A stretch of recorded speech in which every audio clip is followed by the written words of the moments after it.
friends, welcome back to my beautiful Go Life. Today I'm going to talk to you about cacti, the beautiful plant which are often taken for granted and consider that they will survive without much care. I'll tell you about its care out of my own experience because I have killed many and that is how I have learned about the same. So let us start with understanding the difference between a succulent and a cactus. Well, cactuses have this small round cushion structures called as areoles in which flower and the hair can grow. So these areoles usually look like small puffy cotton-like lumps on the body of a cactus, which is not present in case of succulents. This is the main difference between the succulent and a cacti. So let's talk about the mistakes that I have done with reference to cactus. The first thing that I do is the moment I get it from the nursery, I'm in all excitement to change it or to repot it, not taking into consideration what season it is. So in this manner, I have killed a number of cacti during the rainy season. So when the rainy season where everything is damp and cold, transferring it to a new pot would be leading to its slow death. The second aspect here would be most of the time when I buy a cactus, I'm thinking of potting it in a huge pot. Well, that's a mistake. Most cacti find small spaces very cozy and then they can stay in that container for years together.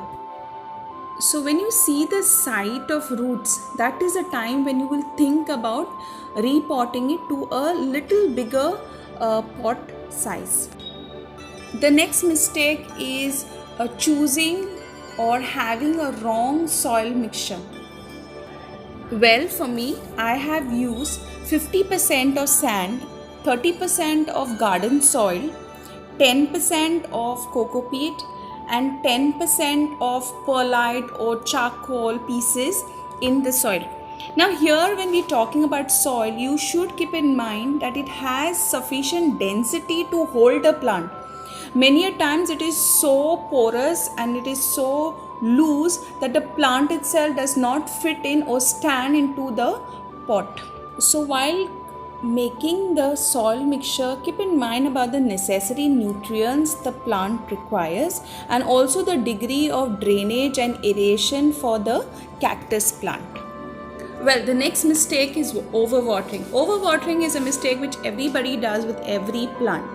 Well, I am a heavy waterer. I just pour water into the pots. So what I've decided is to use a spray bottle and to sprinkle water around the cactus plant, which would control the amount of water that I am pouring into the pot. Also, the next aspect here is how often do I water it? I water it once a month and also I take into consideration the season of the year. Suppose if it is a rainy season, then I would not be bothering to water it even after 45 days because there's so much of humidity in the air that I do not require to water it often. Also in the winters, it is quite cool, so I don't require to water it often. So here I have taken into consideration the season of the year to water the cactus plants. So the last aspect is the sunlight. Often I have kept these cactus plants inside the house and I have killed them. Of course, here sunlight plays a very important role for its growth and for its blooms. When we consider the sunlight here, it requires bright sunlight, direct sunlight, but it does not require the afternoon heat, you can say. So the best and ideal place for keeping a cactus would be on the east side of your house where the sun rises and it gets the morning sunlight rather than the afternoon heat, which would just affect the plant. So friend, I have shared with you the mistakes that I committed while taking care of my cactus plants. Well, with these mistakes that I have committed and which I have shared with you, hope you take care of your cactuses and the cactuses bloom soon. Okay, that's all friends. I see you again. Thank you so much for watching this video. Thank you so much. I see you again. Bye.